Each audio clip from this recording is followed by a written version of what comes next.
2022 کی سیلاب میں جو آفت آئی تھی اس نوعیت کی، اس میں بھی آپ کی سرگرمیاں ہم نے دیکھی. کیا سبق سیکھے گئے ہیں 2022 سے جو اس وقت آپ 2025 میں امپلیمنٹ کر رہے ہیں؟ آئی تھنک ایک بہت بہتر تبدیلی ہم لوگوں نے 2025 میں ہم نے نوٹ کی ہے 2022 کے مقابلے میں. مجھے یاد ہے کہ 2022 میں دستک فاؤنڈیشن، ماہواری جسٹس اور کچھ چند ایسی آرگنائزیشنز تھیں جنہوں نے یہ مہم اٹھائی اور انہوں نے یہ کام شروع کیا، جس میں خواتین کی، بچیوں کی، خاص طور سے حاملہ خواتین کی اور ماہواری سے ریلیٹڈ نیڈز کی طرف توجہ دلائی گئی اور یہ سامان ان تک مہیا کیا گیا.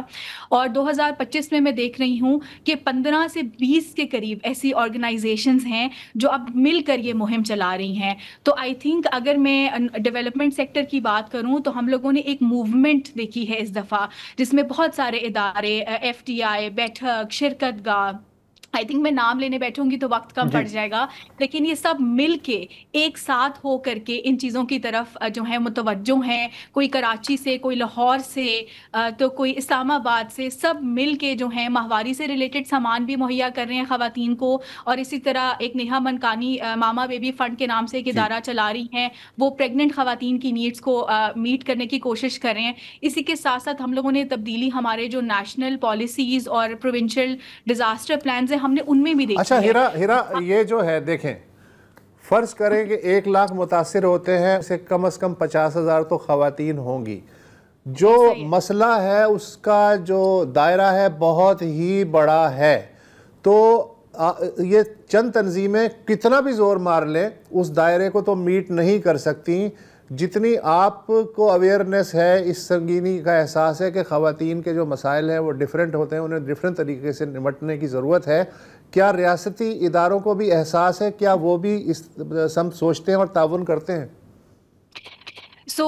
اگر میں 2022 کی بات کروں تو نہیں، میرا جواب نہ میں ہوتا. لیکن اگر میں 2025 کی بات کروں تو جو ہماری کرنٹ پالیسی ہے اس میں ریپروڈکٹیو ہیلتھ جو ہے اس کو مینشن کیا گیا ہے اور اس کی طرف توجہ دلائی گئی ہے. لیکن افسوس کی بات یہ ہے کہ ماہواری جو کہ ایک بہت اہم حصہ ہے کسی بھی عورت، کسی بھی بچی، بالغ بچی کی زندگی کا، اور ہر مہینے اس سے گزرنا پڑتا ہے، آئی تھنک اس کی طرف توجہ ابھی بھی اس حد تک نہیں دی جا رہی جس حد تک ہونی چاہیے. اور میں آپ کے ساتھ یہ ضرور شیئر کرنا چاہوں گی کہ ہمارے پاس بہت سارے ایسے کیسز بھی آئے ہیں جن میں بچیوں کو ڈسپلیسمنٹ کے دوران پہلی دفعہ ماہواری سے گزرنا پڑتا ہے، اور وہ ایک بہت ہی ٹرومیٹک عمل ہوتا ہے اور اس دوران آپ کو سپورٹ کی بہت سخت ضرورت ہوتی ہے. تو اس میں ہمیں کمیونٹی سے بڑی خوبصورت کہانیاں اور باتیں سننے کو ملی کہ اپر چترال کے ایک گاؤں میں ایک خاتون نے سلائی کا کام کرتی تھی وہ، تو انہوں نے اپنے دکان میں کپڑا اکٹھا کر کے پیڈز بنا کر کے وہاں کمیونٹی میں خواتین میں تقسیم کیے. سملرلی خانزادی کے نام سے ایک ہماری پارٹنر ہیں جو سندھ میں موجود ہیں، انہوں نے بھی سلائی کر کے پیڈز وہاں پہ کمیونٹی میں تقسیم کیے. سو حکومتی سطح پر اس چیز کی طرف ابھی توجہ کو دلانا چاہیے جو کہ بہت ضروری ہے، اور ابھی اس حد تک کام اس پہ نہیں ہو رہا. اچھا ہیرا، ایک سوال میرا یہ ہے کہ آپ نے ماہواری پہ تو تفصیل سے بات کی اور پریگننسی بھی جو ہے بہت ریئل ایشو ہے، لیکن اس کے علاوہ اور کون سے ایسے ایشوز ہیں جو خواتین کو درپیش ہوتے ہیں اور مرد کے ذہن میں بھی نہیں آتے کہ ہماری آدھی آبادی کو یہ مسائل بھی ہیں؟ ایک جملہ میں اکثر اس کے بارے میں ذکر کرتی ہوں. یہ UNFPA کی ایک رپورٹ میں لکھا ہوا تھا کہ ڈیزاسٹرز کے دوران women at least and last, کہ خواتین سب سے آخر میں سب سے کم کھانا کھاتی ہیں. تو اس کی وجہ سے جو ان کی ایک نیوٹریشن ہے وہ بھی بہت زیادہ افیکٹ ہوتی ہے. اسی طرح جیسے مجھے نہیں پتا کہ لائک یوزلی میں جب اس طرح کی کانورسیشنز کرتی ہوں تو میرا فلٹر نہیں ہوتا. ہم ابھی نیشنل ٹیلی ویژن پہ بات کر رہے ہیں، آئی ہوپ میری باتوں کو پازیٹیو اور مثبت نظریے سے دیکھا جائے گا. لیکن خواتین کے بہت سارے ہیلتھ ایشوز ہوتے ہیں، بہت سارے انفیکشنز ایسے ہیں جو ہو جاتے ہیں جن میں UTI اور بھی بہت سارے اس طرح کے مسائل ہیں. جب ہم دوائیاں بھی تقسیم کر رہے ہوتے ہیں تو ان کی طرف توجہ نہیں دی جاتی. اور آپ یقین نہیں کریں گے، یہ بہت ہی پینفل جو ہے نا یہ علامات ہیں جن سے خواتین گزر رہی ہوتی ہیں. لاسٹ ٹائم جب ہم عمر کوٹ والی سائٹ پہ فلڈ ریلیف کا کام کر رہے تھے تو وہاں پہ خواتین مجھے ہنس کے اپنی تکلیف کا اظہار کر رہی تھی، اور میں سوچ رہی تھی کہ یہ کس طرح اس سب سے روزمرہ زندگی میں گزر رہی ہیں، اور ان سب چیزوں کی طرف توجہ بالکل بھی نہیں دلائی جاتی. اسی کے ساتھ ساتھ ایک اور چیز کا میں ضرور یہاں پہ ذکر کرنا چاہوں گی، بریپ کے نام سے ایک علاقہ ہے اپر چترال میں، وہاں پہ جب glacier lake outburst flooding ہوتی ہے تو گاؤں 2 حصوں میں تقسیم ہو جاتا ہے. اب ایک سائڈ پہ گاؤں ہے لیکن دوسری سائڈ پہ ہسپتال ہے. اب حاملہ خواتین کبھی کبھار ایسا بھی ہوتا ہے کہ فلڈز میں ان کو ہسپتال جانے کی ضرورت پڑ جاتی ہے لیکن وہاں پہ راستے نہیں ہیں، آپ ہسپتال ایکسیس نہیں کر سکتے، اور اس طرح کی سچویشن میں بہت ساری ڈیتھس بھی رپورٹ کی گئی ہیں. سو یہ کچھ اس طرح کی چیز like lack of infrastructure, lack of access to services, lack of access to healthcare, اور اس میں خواتین کی بچیوں کی نیڈس کو جب تک مد نظر نہیں رکھا جائے گا، میرے خیال میں ہم جینڈر انکلوسیو کلائمیٹ ایکشن کو ہم وہ تو پھر بہت ہی دور کی بات رہ جاتی ہے نا. دور کی بات ہے، بہت دور کی بات رہ جاتی ہے. نہیں، اب ہم بات کر ہی رہے ہیں، اور اگین ایک افسوس کی بات ہے کہ ان موضوع پہ بات بہت کی جاتی ہے. ہاں رائٹ، ہم نے کوشش کی ہے. جیسے ابھی ہیرا نے UTI کی بات کی، یورینری ٹریکٹ انفیکشن. اچھا، اب یہ بالخصوص خواتین کو ہی ہوتی ہے، اور اگر آپ اس کا شکار ہیں تو آپ کو نا بار بار، ایک تو پینفل بہت ہوتی ہے اور بار بار آپ کو باتھ روم کی طرف جانا پڑتا ہے.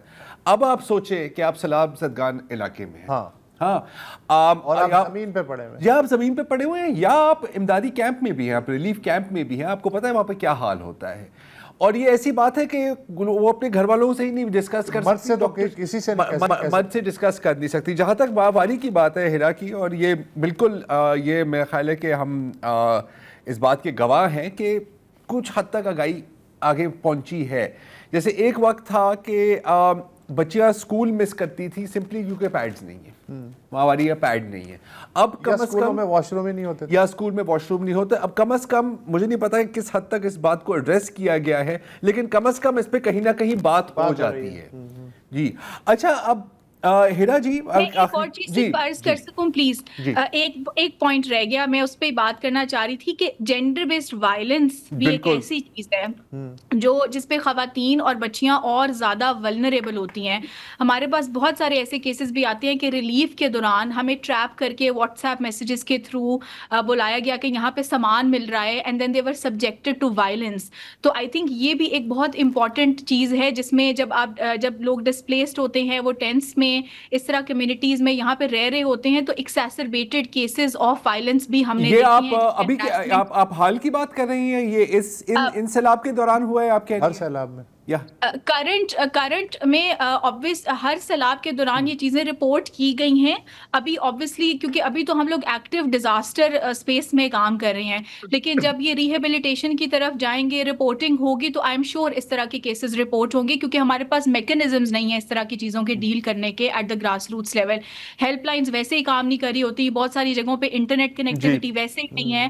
تو یہ جو ایک دورانیہ مطلب ایک جو شدت ہے تشدد کی، یہ بڑھ جاتی ہے، اور اس میں بھی سب سے زیادہ ولنریبل خواتین، بچیاں، پرسنز ود ڈسیبلٹیز اور جینڈر ڈیورس فوکس ہیں. میں اس چیز کی طرف بھی توجہ دلانا چاہ رہی تھی کہ یہ بھی ایک بہت اہم مسئلہ ہے جو ڈیزاسٹرز میں ابھر کے سامنے آتا ہے. تھینک یو سو مچ، بہت شکریہ ہیرا جی.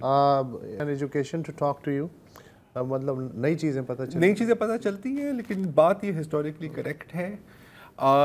فرنٹ لائن جو افیکٹ ہوتے ہیں نا ہمیشہ ڈیزاسٹر میں، وہ خواتین ہی. ولنریبل.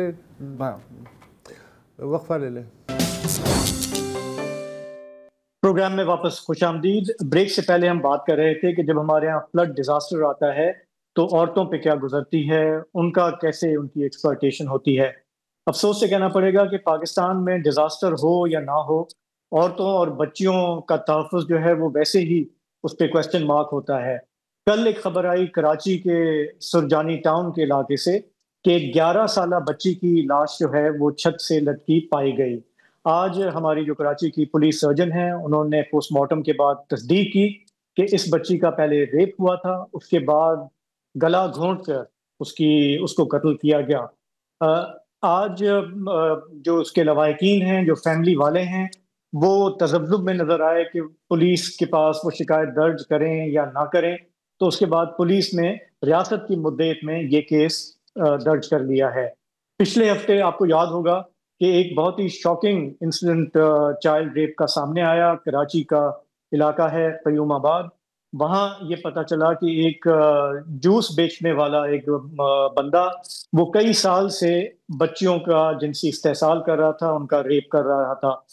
پتہ یہ چلا اس کو جب گرفتار کیا گیا ملزم کو پتہ یہ چلا کہ وہ ویڈیوز بھی بناتا تھا، وہ ایک ڈائری مینٹین کرتا تھا اپنے وکٹمز کی، اور کم از کم جو وہاں سے جو یو ایس بی ملی ہے، اس کا فون ملا ہے، اس میں 2000 سے زائد کلپس موجود ہیں، اور جن بچیوں کا وہ استحصال کرتا تھا ان کی عمریں 7 سال سے لے کر 11-12 سال تک کی ہیں۔ یہ معاملہ ایک عرصے سے چل رہا تھا، لیکن اب پولیس کے سامنے یہ آ گیا ہے، ایف آئی آر بھی درج ہوئی ہے۔ ملزم کو پہلے 5 روزہ جسمانی ریمانڈ پہ بھیجا گیا، آج اس کی دوبارہ پیشی تھی، وہ ریمانڈ اب 3 دن کے لیے مزید بڑھا دیا گیا ہے۔ D I G South Karachi کے اسد رضا اس وقت ہمیں جوائن کر رہے ہیں۔ اسد رضا صاحب، ہم وقتاً فوقتاً یہ بچوں کے ساتھ جو ریپ ہوتا ہے، خواتین کے ساتھ استحصال ہوتا ہے، اس پہ ہم رپورٹ کرتے ہیں، لیکن یہ اپنی نوعیت کا ایک دوسرا کیس ہے جس میں بظاہر ایک سیریل ریپسٹ ہے، اس کے ساتھ اور بھی سہولت کار ہیں۔ ذرا بتائیں گے کہ اب تک کی جو انویسٹیگیشن ہے اس میں کون سے فیکٹس اسٹیبلش ہوئے ہیں؟ جی تھینک یو ویری مچ۔ جیسے کہ آپ نے ابتدا میں بتایا کہ جو چائلڈ ابیوز ہے وہ بالکل ایمرجنسی سچویشنز ہوں یا نان ایمرجنٹ سچویشنز ہوں، چائلڈ ابیوز جو ہے وہ بہت زیادہ پرویسو ہے ہماری سوسائٹی کے اندر، اور میں سمجھتا ہوں کہ جیسا کہ یہ کیس ہمیں ملا ڈیفینس کے اندر، اور اس قسم کے دیگر بھی کیسز جو ہیں وہ وقتاً فوقتاً ہمیں رپورٹ ہوتے رہتے ہیں۔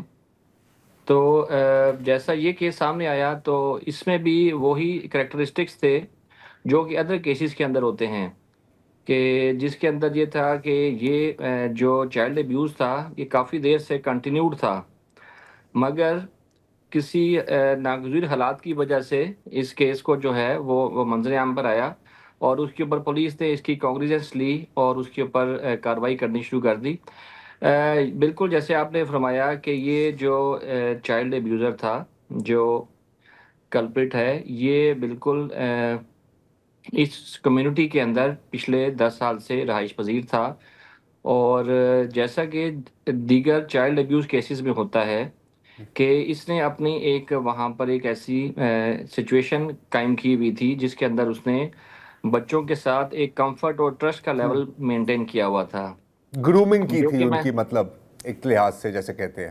جی ہاں جی، جو کہ میں سمجھتا ہوں کہ بیسک جو اگر آپ اناٹومی اسٹڈی کریں کسی بھی چائلڈ ابیوز کیس کی، تو اس کے اندر سب سے جو بڑا ایلیمنٹ ہوتا ہے وہ یہی ہوتا ہے کہ اس کے اندر جو ہے بچوں کے ساتھ ایک کانسینٹ، اس کی رضامندی یا پھر اس کی جو ہے وہ کمفرٹ جو ہے اس کو ڈیولپ کیا جاتا ہے، ٹرسٹ کو ون کیا جاتا ہے، اور اس کے بعد اس کو ایکسپلائٹ کیا جاتا ہے۔ اس کیس کے اندر بھی جو ہے یہ جو آدمی جو کہ کبھی شربت کی دکان تھی اس کی، پھر اس کے بعد کبھی اس نے جو ہے وہ گروسری سٹور بنایا، تو یہ ایک قسم کا سو کالڈ جو ایک کینڈی مین تھا، یہ بچوں کو لیور کرتا تھا، اور اس کی جو رہائش گاہ تھی وہ بھی بالکل اس کی شاپ کے بالکل نزدیک تھی، اور اس کو یہ ٹیکٹ آتا تھا کہ کیسے بچوں کو لیور ان کرنا ہے، کیسے ان کو لاٹری سسٹم کے اندر لے کے آنا ہے، اور اس کے بعد ان کو اسد لیور رضا کر صاحب، کے ابھی تک آپ نے کتنے وکٹمز آئیڈینٹیفائی کیے ہیں؟ کتنے بچوں کو اس نے ٹارگٹ کیا تھا اب تک؟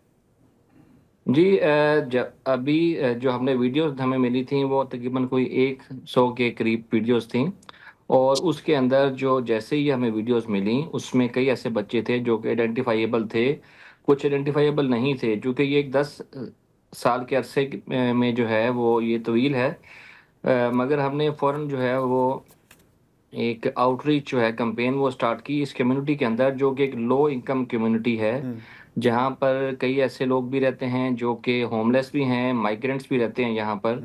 تو ابھی تک جو ہمیں تقریباً 15 کے قریب فیملیز جو ہیں انہوں نے ہمارے پاس آ کے کنفائڈ کیا ہے، ہمیں بتایا جی کہ ہمارے بچے جو ہیں وہ متاثرین میں شامل ہیں۔ ان میں اچھا سے شورلی، جو 7 یہ اکیلا نہیں تھا، آپ کی جو انیشل میں نے رپورٹنگ دیکھی ہے اس میں اس کے سہولت کار بھی تھے، ان کے بارے میں کچھ بتائیں گے؟ یہ کوئی گینگ ہے، یہ کوئی مافیا ہے، کیا سین ہے یہ، یا وہ اکیلا آپریٹ کر رہا تھا؟ جی ہاں، جیسے کہ ہوتا ہے کہ بیڈ کمپنی آف کورس ایسی چیزوں کی پریکرسر ہوتی ہے، مگر اس کے اندر جو اس ایکٹ کے اندر جو ہے وہ سولو تھا، اس کے اندر اس کا کوئی ایسا جو پارٹنر نہیں تھا، اس کا ایک ویسے ایسوسیٹ تھا جو اس کے ساتھ اس قسم کی حرکات میں پہلے ملوث رہا ہے، مگر وہ جو آدمی تھا وہ تقریباً 3 سال قبل وہ کسی ٹریفک حادثے کے اندر وہ ہلاک ہو گیا تھا، اور اس کے بعد یہ سولو ہی وہاں پر رہتا رہا ہے۔ اگر ذمہ داری کی بات کی جائے تو جس جگہ پر یہ رہائش پذیر تھا، بیکاز یہ سنگل تھا، غیر شادی شدہ تھا، تو عام طور پر یہی ہوتا ہے کہ جب بھی ایسے افراد کسی جگہ پر رہائش پذیر ہوتے ہیں رینٹل بیسس کے اوپر، تو اس کے جو مالک مکان ہے اس کو بھی رپورٹ کرنا ہوتا ہے پولیس کو۔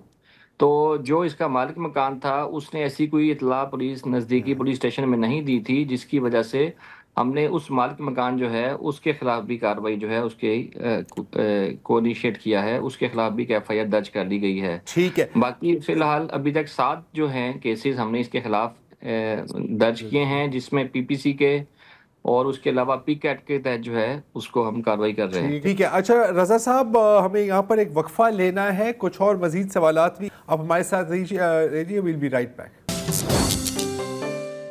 ویلکم بیک جی۔ کراچی کے قیوم آباد علاقے میں ایک مبینہ سیریل ریپسٹ گرفتار ہوا ہے۔ اس وقت ہمارے ساتھ ہیں D I G south Asad Raza صاحب۔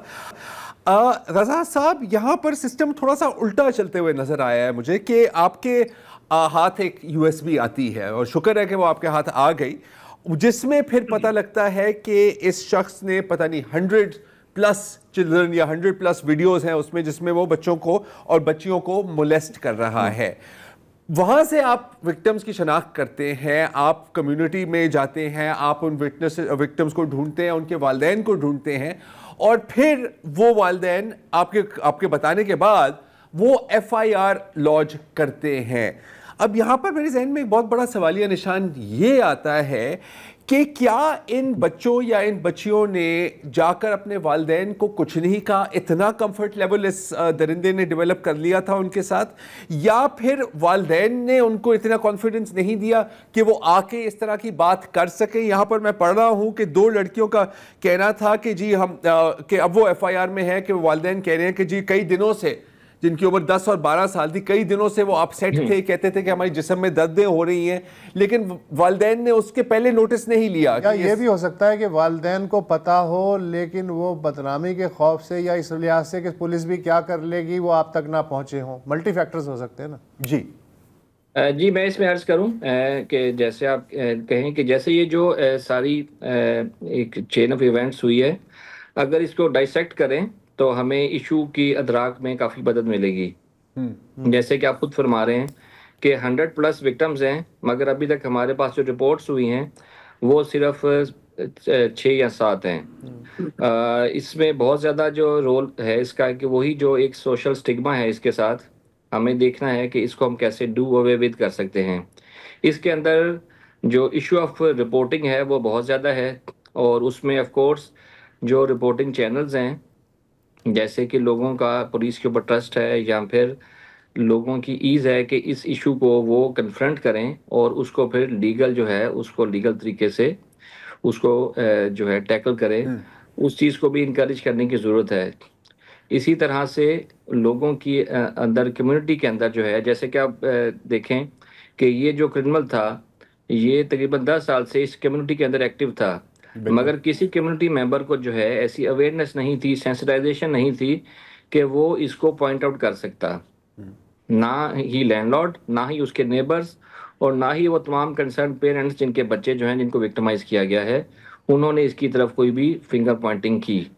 اور جب فنگر پوائنٹنگ ہو بھی گئی ہے، he has been exposed, even then ابھی لوگوں کے اندر وہ کریج یا ایسی چیز نہیں ہے کہ وہ اس کو کریں، چونکہ اس کی وجہ سے چونکہ سوسائٹل چیزیں بہت زیادہ ہیں۔ بالکل۔ جن ایف آئی آرز کی آپ بات کر رہے ہیں، یہ ایف آئی آرز بھی پولیس نے ان کو انکریج کر کے، موٹیویٹ کر کے، ان کو گائیڈ کر کے لکھوائی ہیں۔ Please do not go by their literal meanings, یہ تو مضمون جو ہے وہ کئی دفعہ پولیس گائیڈ کرتی ہے ان کو، جی بالکل بالکل، وہ تو وہ اس کے اندر آ جاتا ہے۔ تو میں یہ سمجھتا ہوں کہ اسکول ایجوکیشن ہے، اسکول ایجوکیشن میں بچوں کو پتہ ہونا چاہیے کہ کون سی جو ہے گڈ ٹچز کون سی ہے، بیڈ ٹچ کون سی ہے، سیکرٹ ٹچ کون سی ہے۔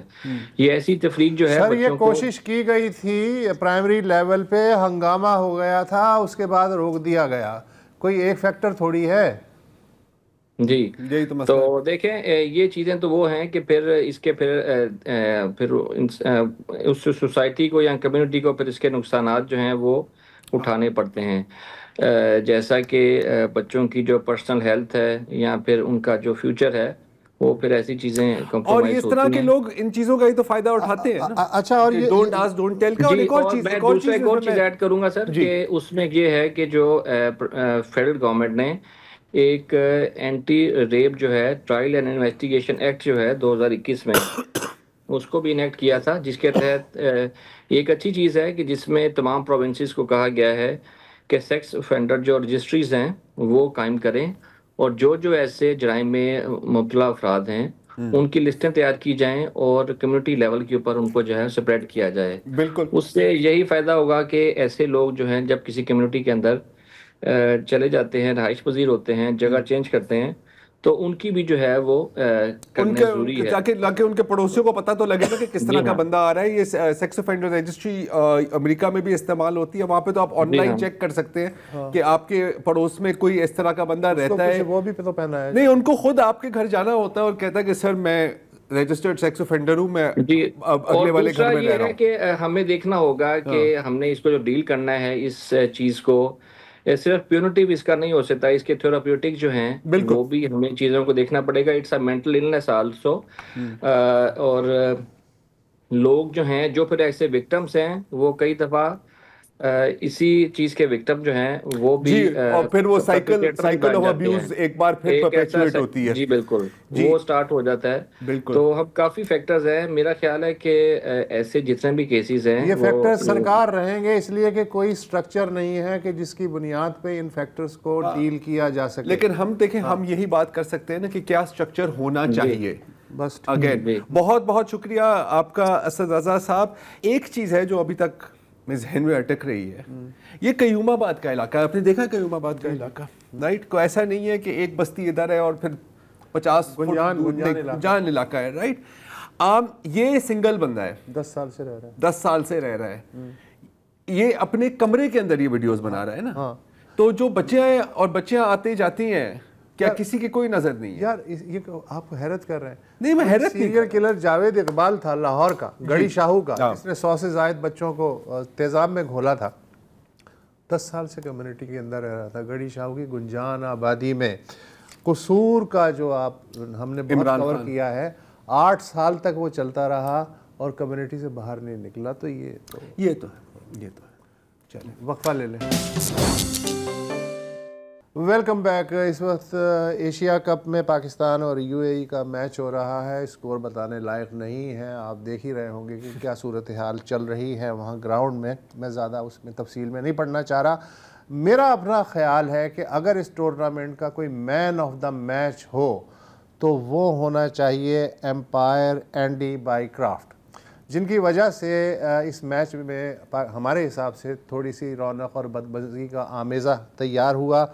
اس لیے کہ ہندوستان کے ساتھ جو میچ ہوا اس میں کہا جاتا ہے کہ امپائر نے درخواست کی کہ دونوں کپتانوں سے کہ بھائی صاحب آپ ہاتھ نہیں ملائیے گا، ابھی آپ کی جنگ ہوئی ہے. اس کے علاوہ اس کے بعد بھارت نے جس رویے کا مظاہرہ کیا اس سے بھی پتہ چلا کہ تازہ جنگ میں انہیں کچھ نہ کچھ مزہ چکھایا گیا، تو اس کا انہوں نے یہاں بدلہ لینے کی کوشش کی. بہرحال ایک رولا پڑ گیا اور پاکستان کرکٹ بورڈ اور آئی سی سی کے درمیان بات چیت ہوا کہ یہ کیا بدتمیزی ہے، ضابطہ اخلاق کی دھجیاں اکھیڑی جا رہی ہیں وغیرہ وغیرہ. پاکستان نے مطالبہ کیا کہ امپائر کو ٹورنامنٹ سے ہی نکال دیا جائے. لیکن پھر درمیان میں یہ راستہ نکلا کہ اینڈی صاحب جو ہیں امپائر، انہوں نے پاکستانی کپتان اور مینیجر سے معذرت کر لی. کس بات کی معذرت کر لی عبدالغفار صاحب؟ شکریہ وسیم صاحب. یہ میچ ریفری ہیں بیسیکلی، ان کا عہدہ اس سے بھی زیادہ ہے کیونکہ یہ امپائر کے اوپر ہیں اور یہ آئی سی سی کے نمائندے کے طور پر ہوتے ہیں. انہوں نے تھوڑا سا کہتے ہیں نا، تھوڑی شاہ سے زیادہ شاہ کی وفاداری ہوتی ہے کہ کونے پر جا کے سلمان نہیں جاؤ کہ آپ نے ہینڈ شیک نہیں کرنا، یہ وہ سارا کچھ. مینیجر پاکستان کے نوید اکرم چیمہ از اے ویری مطلب سیزنڈ قسم کے، وہ پہلے بیوروکریٹ بھی رہے ہیں اور اب پاکستان ٹیم کے بڑے سخت کیر اور بڑے پروفیشنل انداز سے چلانے والی ٹیم کے وہ مشہور ہیں.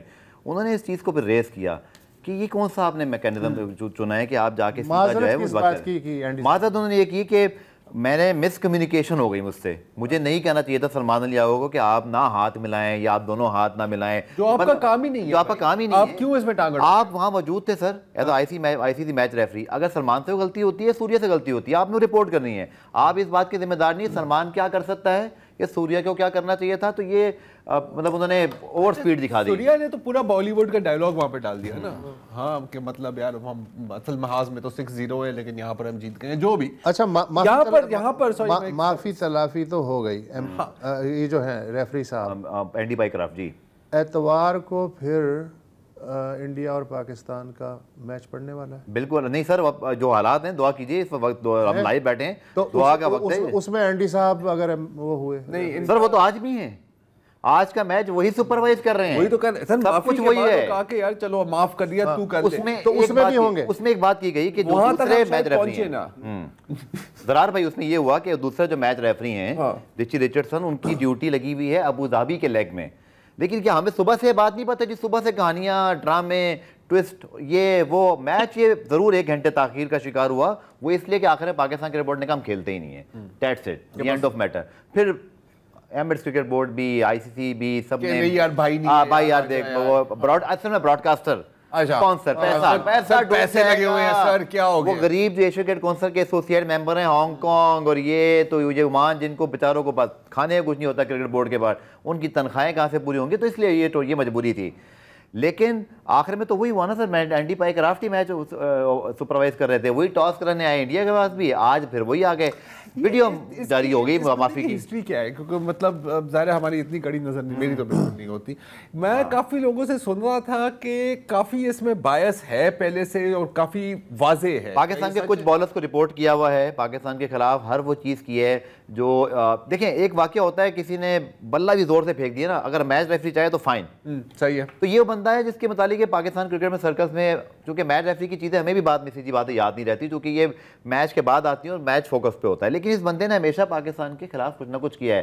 پھر سوریا کمار یادو نے جو بات کی, آپ لوگ خود عثمان خواجہ کو اکثر شو میں ڈسکس کر چکے ہیں, وہ بندہ جب کوئی بات کرنا چاہتا ہے فائن ہوتا ہے سر, منع کیا جاتا ہے. یہاں وہ پوری ٹیررسٹ اور پوری ایک تقریر کر کے چلا گیا اور کچھ نہیں ہوا. یہ میچ ریفری نے رپورٹ نہیں کیا بائی دا وے. تو کیا مطلب اس کوڈ آف کنڈکٹ کا کیا فائدہ اگر وہ صرف اگر ان پہ اپلائی نہیں ہوتا باقی سب پہ اپلائی ہوتا ہے. پاکستان کرکٹ بورڈ کی بھی کمزوری میں آج آپ کو بتا دیتا ہوں. جو پریس ریلیز آیا پاکستان کرکٹ بورڈ نے جاری کیا, ویڈیو کا ہے, یہ معافی والی ویڈیو میں آواز نہیں ہے, لیکن چلیے پاکستان نے معافی کی ٹویٹ کی. اگر اے سی سی اور بھائی اینڈی پائیکرافٹ سمجھتے ہیں کہ انہوں نے نہیں مانگی تو ڈینائی کر دیں, جب تک ڈینائی نہیں کرتے وہ صحیح مانی جائے گی. لیکن آخری لائن لکھی ہے کہ جو 14 ستمبر کو جو کوڈ آف کنڈکٹ کی خلاف ورزیاں ہوئی آئی سی سی انکوائری کرے گا. آپ نے سوریا کمار یادو کا نام کیوں نہیں لکھا پی سی بی, آپ نے کیوں کمپرومائز کر لیا؟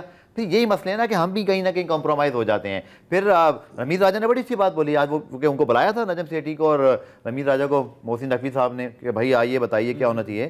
رمیز نے بالکل ٹھیک کہا, انہوں نے کہا بھائی آپ پرفارمنس سے تو کچھ کرو, ٹیم آپ کی جو ہے نا وہ پرفارمنس کچھ ہے نہیں ہے. باتیں ہم اتنے دیکھیں آخر میں کیا ہوتا ہے, بھارت اگر یہ کرتا کہ وہ میچ ہار گئے, بھارت اگر میچ ہار جاتا اور وہ یہ سب کرتا, ہم کیا بولتے معذرت کے ساتھ رونا گانا ہو رہا ہے. تو جب تک آپ کی پرفارمنس نہیں ہوگی آپ کی ہر ایکٹ رونا گانے میں آئے گا, سیدھی بات ہے. بات تو صحیح ہے. ہاں پرفارمنس نہیں ہے تو آپ کے اعتراض میں کوئی دم نہیں رہے گا. یہ بھی یہ ہے پھر آپ کو یہ دنیا ایسے ہی کہتی ہے سر, دنیا بڑی ظالم ہے. تو یہ واپس کب آ رہے ہیں؟ میں بڑا مس کر رہا ہوں پاکستانی ٹیم کو. سر دیکھیں آج یوئی کا میچ ہے, مسٹ ون میچ ہے اور 147 کا ٹارگیٹ ہے. جب میں اسٹوڈیو انٹر ہو رہا تھا ابھی ہم 5 منٹ پہلے جی 1-2 منٹ پہلے کی, تو اس وقت جو ہے آپ کے 2-3 چوکے لگ گئے تھے, ہاتھ پاؤں ہمارے پھولنے شروع ہو گئے. اس لیے میں نے کہا دعا کا وقت ہے, اللہ راج رکھ لے پاکستان ٹیم کی. اگر یہاں میچ ہار کے باہر ہو گئے, ہم یو اے ای کی ٹیم کی بات کر رہے ہیں, یو اے کی ٹیم کی بات کر رہا ہوں. وہ اور بات ہے کہ اس میں آدھے پاکستانی اور آدھے انڈینز کھیل رہے ہیں, ان کی جو ہے وہ مطلب اچھی ان کی وہ ہے. لیکن 147 از یو نو ٹارگیٹ, تو یو اے ڈیفینڈ میچ جیت سکتا ہے. پورے یو اے کی آدھی پاپولیشن ہی پاکستانی انڈینز ہی ہیں, اماراتی فلپانی وغیرہ بھی ہیں کافی, لیکن 100 میں سے ایک بندہ آپ کو وہاں پہ اماراتی, مطلب یو اے ای والے جیتے پاکستان جیتے, گھر کی بات ایک ہی ہے. ہاں اب یہ لائن اچھی ہے, یہی دلاسا ہو. ہاں اسی لائن کو لے کر آگے چلیں. ٹھیک ہے. بنگلہ دیش پہ بھی یہ کہتے تھے کہ ایک زمانے میں, ہاں نہیں اب تو وہ ہمارے دیکھیں پوری انسانیت مطلب ایک ہی ہوتی ہے نا, تو جو بھی جیتے ہم ہی جیتے. دعا کریں سر. بالکل دعا کریں, اور اس کے ساتھ ہی آج اجازت دیجیے, کل پھر حاضر ہوں گے. خدا حافظ.